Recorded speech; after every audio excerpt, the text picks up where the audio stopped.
وہ جو اوپر والا ہمارا پیارا اللہ ہے نا، اگر وہ چاہے تو تمہارے دل سے ہر طرف ہر وہ خیال جو تمہیں تڑپاتا ہے اسے ختم کر دے۔ لیکن اگر تمہارے دل سے کسی چیز کا خیال کسی چیز کی طرف نہیں ختم ہو رہی تو کچھ تو مصلحت ہوگی نا۔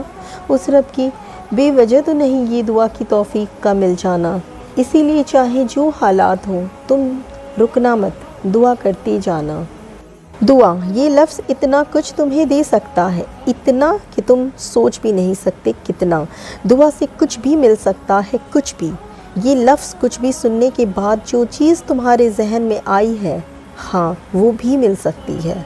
ارے اگر تم دعا کی طاقت جان لو تو تم ہر پل بس دعا ہی کرتے رہو گے۔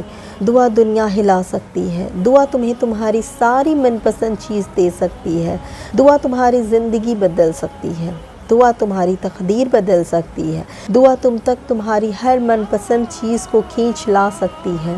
جتنا بولوں کم ہے دعا کے لیے۔ تم دعا کرنا کبھی مت چھوڑنا، کبھی نہیں۔ بس کچھ وقت کی اور بات ہے، تھوڑا سا اور صبر کر لو، تمہیں سب کچھ مل جائے گا انشاءاللہ۔ سمجھ سکتی ہوں میں کہ ایک وقت ایسا بھی آتا ہے کہ اپنی دعاؤں پہ بھی یقین نہیں رہتا۔ انسان اتنا تھک جاتا ہے کہ اسے لگنے لگتا ہے اب تو کچھ ہو ہی نہیں سکتا، اب بہت دیر ہو گئی ہے، اب میری دعا قبول نہیں ہوگی۔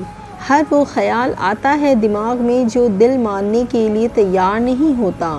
اتنا مت سوچا کرو، یہ سب سوچنے سے تمہارا ذہنی سکون تباہ و برباد ہوتا ہے، اور یہ وسوسے صرف شیطان کی طرف سے ہوتے ہیں تاکہ تم دعا مانگنا چھوڑ دو۔